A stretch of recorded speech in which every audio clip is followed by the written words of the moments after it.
अस्सलाम वालेकुम व्यूवर्स, आज की इस वीडियो में अल्बर्ट आइंस्टाइन की बायोग्राफी के पार्ट 3 में आपको खुशामदीद कहता हूं। दोस्तों, मेरा नाम है हैदर अली और आप देख रहे हैं उर्दू बुक्स बाजार किताबों की दुनिया। दोस्तों, अगर आप किताबों से प्यार करते हैं तो मेरे चैनल को सब्सक्राइब करें, घंटी के बटन को प्रेस करें ताकि मेरी आने वाली तमाम वीडियोज़ आप तक बर वक्त पहुँचती रहें। क्योंकि दोस्तों, मेरे चैनल पर आपको किताबों के हवाले से वो सब कुछ मिलेगा जो आप चाहते हैं। ये सुनकर आइंस्टाइन हंसने लगा, इतना हंसा कि पेट में बल पड़ गए। अरे पगली, कपड़ों से क्या होता है? इस ट्वीट के सूट में क्या खराबी है?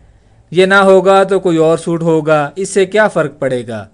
तुम बाज़ार से गोश्त खरीद कर लाई हो तो क्या खूबसूरत थैली में गोश्त लाने से गोश्त ज़्यादा खूबसूरत हो जाता है? बात गलत भी ना थी, बेचारी बीवी अपना सा मुँह लेकर रह गई। जैसे जैसे आइंस्टाइन की शोहरत बढ़ती गई, उसकी इज्जत और मर्तबत में इजाफा होता गया। बड़े बड़े मशहूर तहकीकाती इदारों, साइंसी एकेडमियों और अंजुमनों की तरफ से उसे लेक्चर के लिए मदऊ किया जाने लगा। मगर आइंस्टाइन तवील सफ़र, दावतों और लेक्चरों में अपना वक्त सर्फ करने का कायल ना था। बड़ी मुश्किलों से उसने पेरिस में 2-1 लेक्चर देना मंजूर किया। इन लेक्चरों की अहमियत का अंदाज़ा इससे लगाया जा सकता है कि इन्हें सुनने के लिए मादम क्यूरी और प्रोफेसर प्लानक जैसी हस्तियाँ आई हुई थीं। आइंस्टाइन की आलमी शोहरत चढ़ते सूरज की तरह बढ़ती गई। ज्यूरिख यूनिवर्सिटी से उसे प्राग यूनिवर्सिटी बुला लिया गया, लेकिन आइंस्टाइन ना वहाँ से मुतमिन था और ना यहाँ से।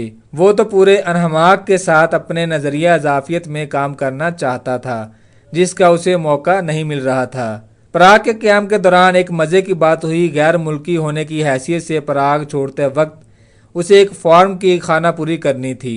महवियत के आलम में वो बाज खाने पुर करना भूल गया। बात को मुतलका क्लर्क को इसका पता चला तो वो बड़ा परेशान हुआ, लेकिन अब क्या हो सकता था? आइंस्टाइन जा चुका था। मजबूर होकर क्लर्क ने फाइल पर लिख दिया, आइंस्टाइन नामुकम्मल। कई साल बाद जब आइंस्टाइन का नाम सारी दुनिया में चमक चुका था, वो दूसरी बार लेक्चर देने पर आ गया। वहाँ उसके एक बेतकल्लफ दोस्त ने क्लर्क वाली बात बताई। आइंस्टाइन ने बड़ी नदामत महसूस की। फिर फुर्सत में वो क्लर्क के पास गया, अपनी कोताही की माजरत चाही और नामुकम्मल खाने को पुर कर दिया। क्लर्क ने इत्मीनान का सांस लिया और अब फाइल पर 2 लफ्ज़ों का इजाफा कर दिया, आइंस्टाइन मुकम्मल। 1914 में आलमी जंग के बादल मंडलाने लगे तो इस वक्त अल्बर्ट आइंस्टाइन बर्लिन की अकादमी ऑफ साइंस में काम कर रहा था। वो यहाँ की इल्मी फ़ज़ा और तहकीकी माहौल से बहुत मुतमईन था। यहाँ उसे काम करने की सारी सहूलतें मुहैया थी जो वो चाहता था। शहर से करीब ही उसके वो चचा जान भी रहते थे जिन्होंने इसके प्रोफेसर होने की पेशगोई पर कहकहा लगाया था। हकीकत में ये चचा अपने भतीजे पर बहुत मेहरबान था, बड़ी शफकत से पेश आते थे। इनके घर में समोसों, केक और काफ़ी से आइंस्टाइन की तवाज़े होती। इससे वहाँ ऐसी राहत महसूस होती जैसे अपने वालिदैन के साथ। आइंस्टाइन जब भी वहाँ जाता अपना बाजा भी साथ ले जाता। उसको वायलिन बजाने का शौक़ इसकी हद तक था। खा पी कर वो अपने चचा को वायलिन बजाकर सुनाया करता। रुखसत होता तो उसके पैरों की आवाज़ रात के सन्नाटे में दूर तक सुनाई देती। आइंस्टाइन ज़्यादातर पैदल चलना ही पसंद करता, क्योंकि इस तरह उसे सोचने का मौका जो मिलता था। आइंस्टाइन अपनी बीवी की तेज़ मिजाजी और जिद से तंग आ गया था। आखिर मजबूर होकर एक रोज़ उसे तलाक दे दी और बर्लिन में अपने चचा की लड़की एलिजा से शादी कर ली। एलिजा ने भी अपने तौर से आइंस्टाइन के लिबास वज़ाकता में सुधार लाने की कोशिश की, खुसूसन ऐसे मौक़ों के लिए जब उसे किसी अहम जलसे में जाना होता और जहां बड़े बड़े लोग मौजूद होते। जर्मनी के लोग कपड़ों के शौकीन होते हैं। वो अपनी बड़ी हस्तियों को उम्दा और नफीस कपड़ों में मलबूस देकर खुश होते हैं, मगर आइंस्टाइन अपनी वज़ा पर कायम रहा। वही शिकन आलूद, ढीली ढाली पतलून और अक्सर बगैर पॉलिश के जूते पहनकर जलसों में चला जाता। उसका जहन किसी तरह ये बात कबूल करने पर आमादा ना होता कि लिबास की वजह से इंसान की कदर कीमत में इजाफा या कमी हो सकती है। वो अपनी इस हैत कज़ाई के साथ वजीर से लेकर दरबान तक सबसे एक ही तरह बेतकल्लफ़ी से मिलता रहा। इसकी तवज्जो का मरकज़ सिर्फ इसका नज़रिया इजाफियत था। अब उसने मज़ीद तहकीकात की रोशनी में अपना दूसरा मकाला तैयार किया जो पहले की बनिस्बत ज़्यादा तहलका खेज साबित हुआ। मगर इस दौरान में एक अहम वाक़या रूनुमा हुआ जिसने दुनिया की तवज्जो अपनी तरफ मबजूल कर ली।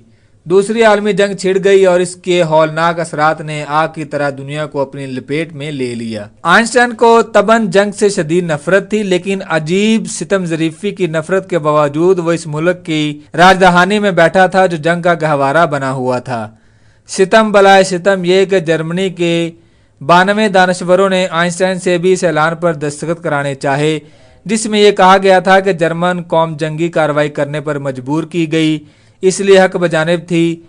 आइंस्टाइन ने नहायत बेरुखी से दस्तखत करने से यह कहकर इनकार कर दिया, ये वक्त इल्ज़ाम थोपने का नहीं, अमन वापस लाने का है। इस इनकार की वजह से हुकाम के दिलों में आइंस्टाइन की तरफ से तरह तरह की बदगुमानियां पैदा होने लगीं। आइंस्टाइन गद्दार है, किसी ने कहा। आइंस्टाइन यहूदी है, आइंस्टाइन गैर मुल्की है, जिसके मुंह में जो आया उसके खिलाफ बोलने से बाज न आया। इल्ज़ाम तराशे जाते रहे, फिक्रेबाजियां होती रहीं, मगर आइंस्टाइन ने जो कुछ कहा था वो उसके ज़मीर की आवाज़ थी, उसने किसी की परवाह ना की। व्यूवर्स, बकिया हिस्सा पढ़ेंगे नेक्स्ट वीडियो में, तब तक के लिए मुझे दीजिए इजाज़त। अल्लाह हाफिज़। दोस्तों, मैं उम्मीद करता हूँ आपको मेरी आज की ये वीडियो पसंद आई होगी। मज़ीद इस तरह की अच्छी अच्छी वीडियोज़ देखने के लिए मेरे चैनल को सब्सक्राइब करें, घंटी के बटन को प्रेस करें और कमेंट करें और हमें ये बताइए आपको हमारी वीडियोज़ कैसी लग रही हैं। चलिए दोस्तों, मिलते हैं नेक्स्ट वीडियो में। अल्लाह निगहबान।